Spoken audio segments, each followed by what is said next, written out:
Donald is always on edge.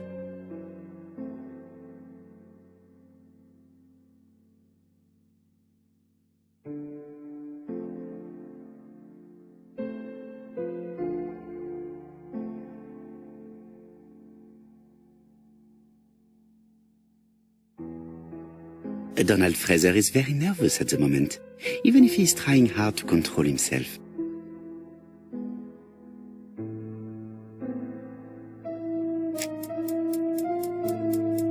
She appears to have taken more care with her appearance than the last time.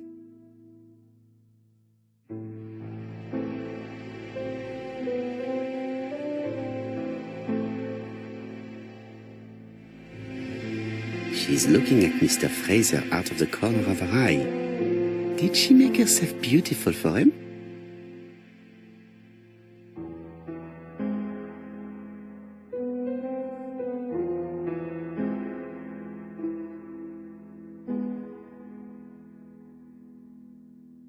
Franklin Clarke always seems at ease, regardless of where he is. Something that's unique to people who travel. I ought to concentrate on my guests.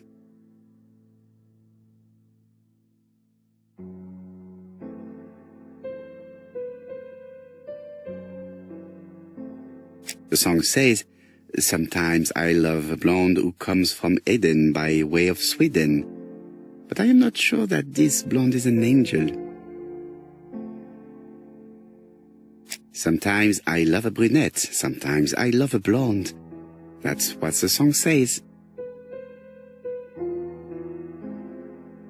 I wish to thank you all for coming.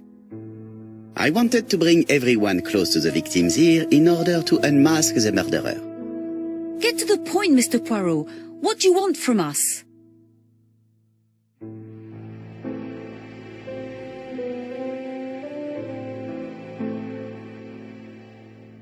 Megan, dear girl, please be patient.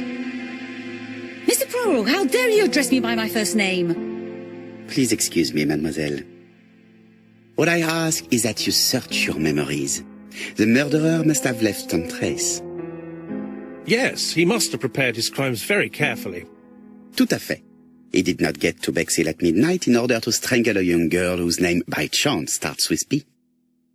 Must we go into that?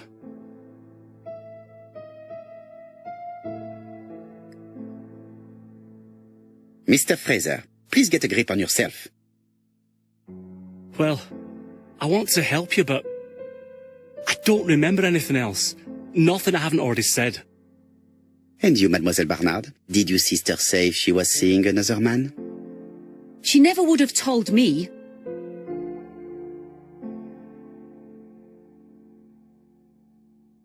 Why would she hide the fact from you? Betty knew I didn't approve of her behaviour. Her flirting was spoiling any chance she might have had. Tell me, mademoiselle, what did you talk about with your sister? Silly things. Her new dress. She wanted a pair of black stockings to go with it. Mother bought her a brand new pair. The day it happened, she was crying. And to think that Betty never even wore them. Poor Mummy. Your sister used to sing, I believe. Did she ever perform in public? She dreamt about it, but she had a very bad cough. It troubled her greatly. She had to cancel auditions and miss lots of opportunities. A pity. Yes, she sang well, but that doesn't tell us much about the murderer. Qui sait? In any case, we now have enough information to draw up a relatively precise psychological profile. Let us now try and get our brain cells to work.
So, ladies and gentlemen, we can now surmise without too much risk of error that our adversary is calculative, sure of himself, a seducer of outstanding intelligence, that he has plenty of self-control, and that he likes railways.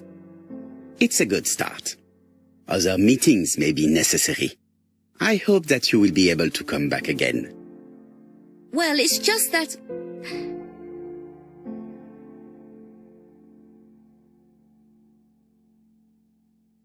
Is something bothering you, Mary?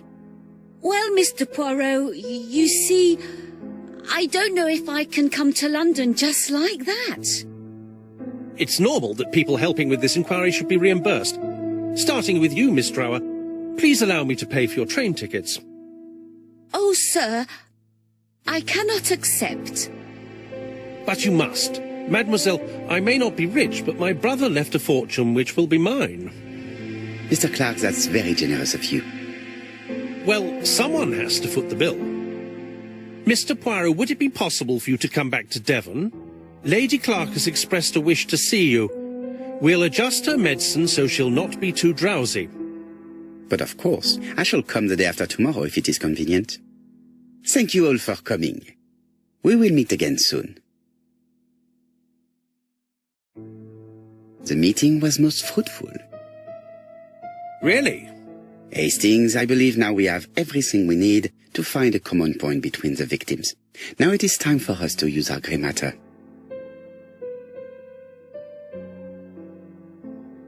Let us now try and get our brain cells to work.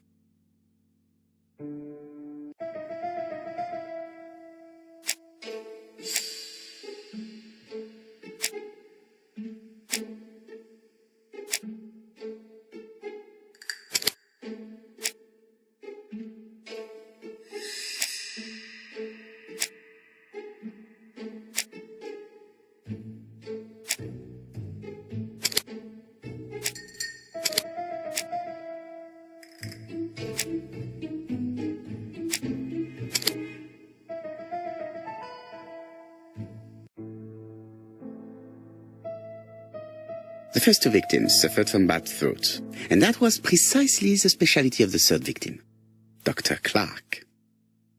We have a lead. It would pay to take a closer look at the medical records of Dr. Clarke's patients. We'll do so during our next visit to Churston. I will do it myself, mon ami. You must remain in London just in case ABC sends us another letter. Very well, as you wish.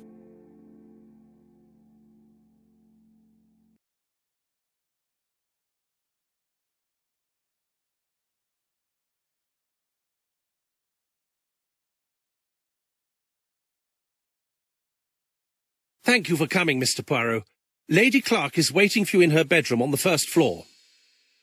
Please excuse me, I cannot stay for the interview. I've to take Miss Grey to the station to see our lawyer in Torquay.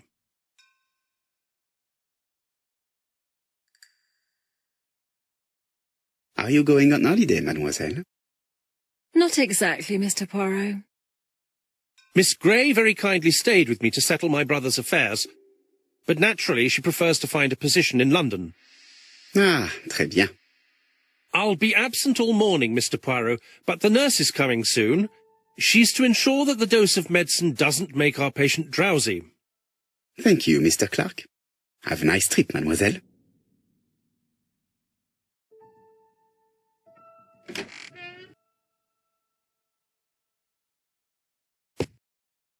It would be rude to make Lady Clarke wait any longer.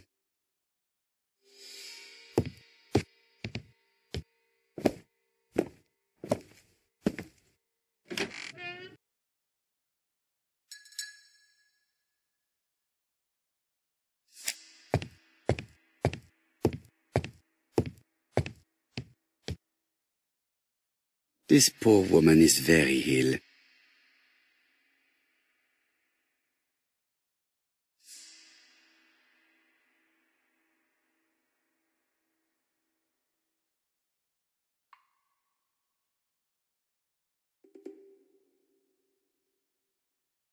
This woman is suffering.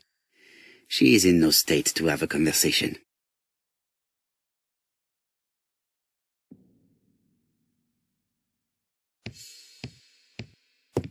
It would be rude to make Lady Clarke...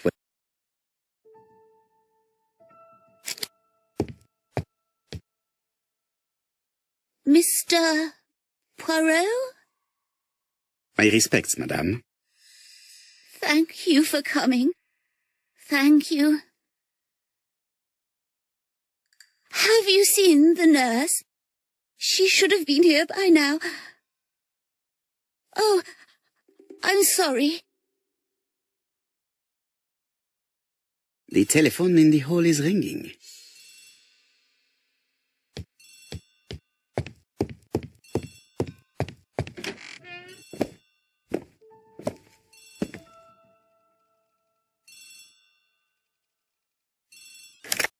The Clarke residence.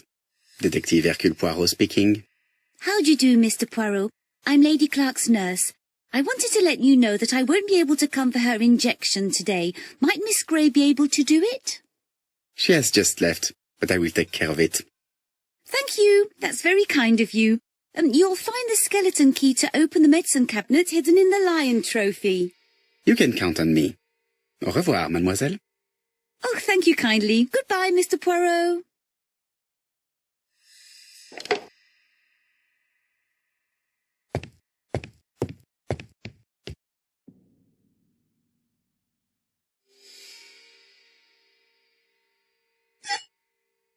Here is the skeleton key.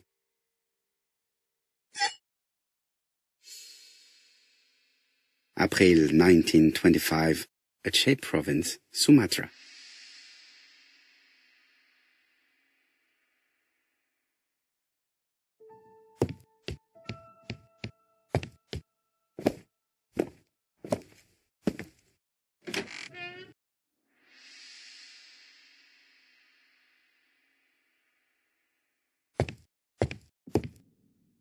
Lady Clarke is in pain.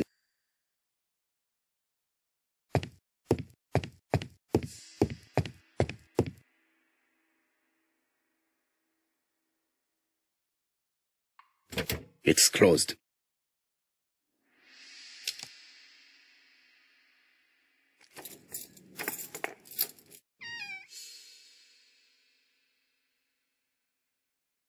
Ah, Mr. Poirot. Oh, I feel better now. Thank you for your help.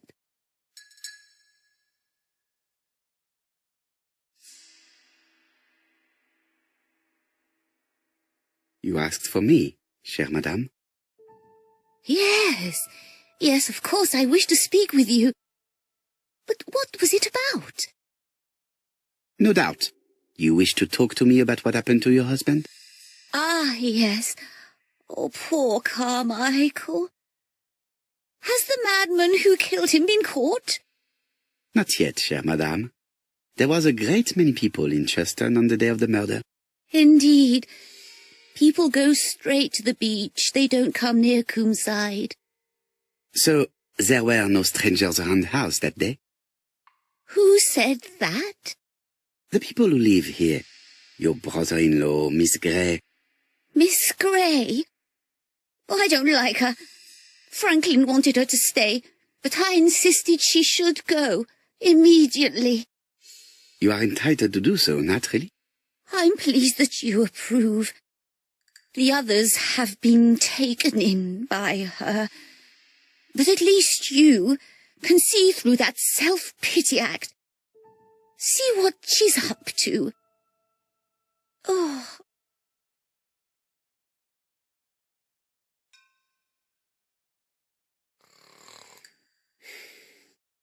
She's sleeping. I must find a way to wake her up gently.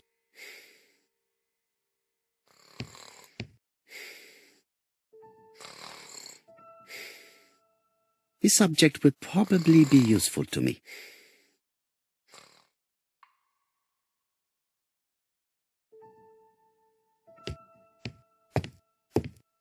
This subject would probably be useful to me.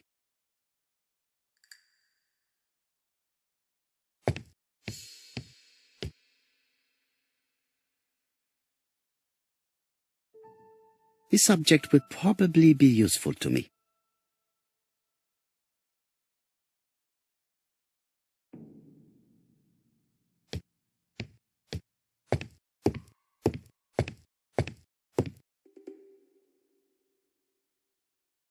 This couple appears to be having fun.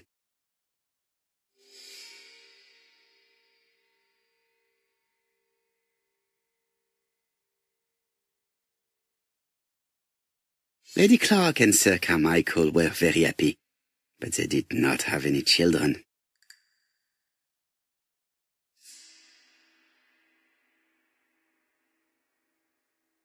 Lady Clarke and Sir Carmichael were very happy, but they did not have any children.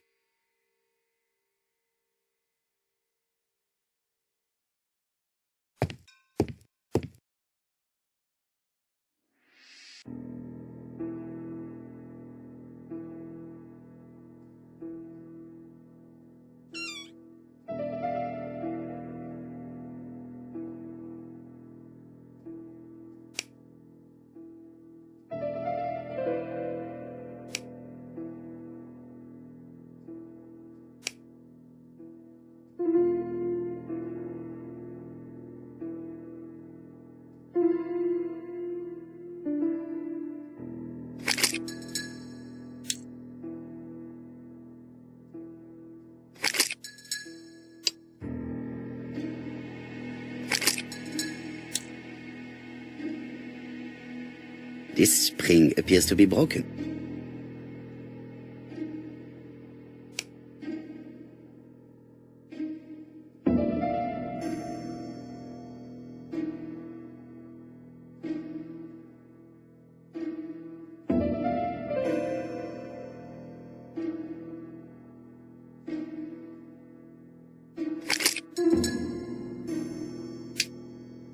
I hope that Hastings will not be cross with me. This part appears to be working.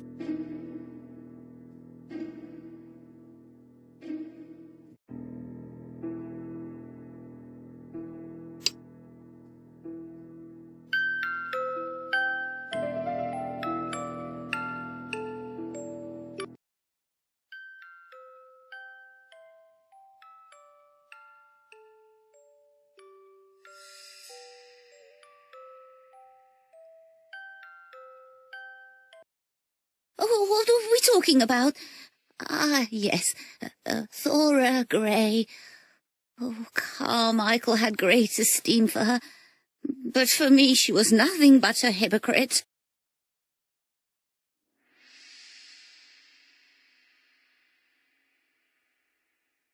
Miss Grey was a hard worker, though. Thank goodness. Fortunately, she was good at her job. I don't see why you all think you should have to defend that girl.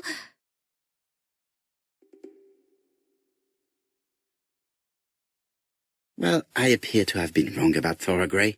So you all agree.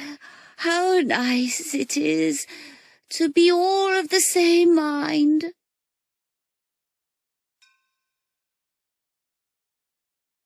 Miss Grey did look after you very well, though. Outwardly. But she's hiding something. I think she tried to poison me. Miss Grey? A poisoner? But everybody appears to like her. It proves she knows what she's doing. She's manipulative and she's a liar. A liar? Let's see, didn't she say that on the day of the crime nobody was around Coomside? That is correct.